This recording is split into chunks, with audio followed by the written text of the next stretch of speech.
एक छोटी बच्ची के बारे में मैं पढ़ रहा था। उसकी उम्र मात्र 11 वर्ष की थी और बहुत गरीब परिवार से वो थे और पिता किसान था। पिता बाहर जाता था, मजदूरी करता था। जो थोड़ी बहुत जमीन थी उस पर वो खेती करते थे और उनकी जो माँ थी वो अस्वस्थ हुई और उसके बाद वो इस संसार से विदा हो गई। ये जो 11 वर्ष की लड़की थी, इसके ऊपर परिवार की पूरी जिम्मेदारी आ गई। पिता बाहर काम करने के लिए जाते, लेकिन घर में 2 और छोटे भाई बहन उनके थे और उनकी सेवा करना, उनका पालन पोषण करना और घर का सारा काम करना, ये पूरी जिम्मेदारी उस 11 साल की बच्ची के ऊपर आ गई।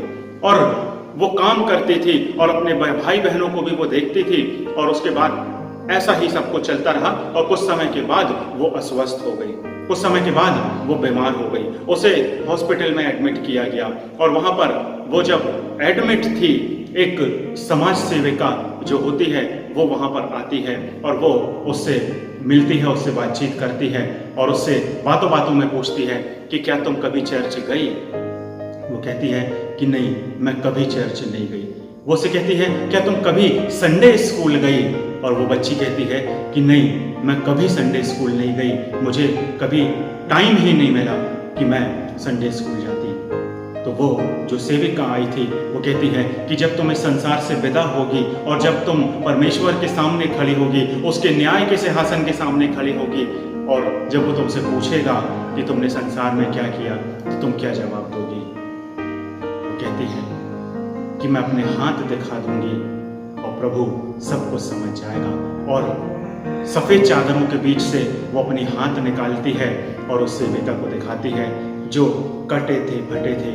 उसमें विभिन्न प्रकार के निशान थे जो इस बात को बताते थे कि वो जो लड़की है वो कितना काम और कितनी मेहनत के साथ वो काम करती है। हमारा प्रभु सब कुछ जानता है। जो मुख्य बात है वो ये कि सेवा की बातें सिर्फ करने से कुछ नहीं होता, हमें सेवा भी करना है।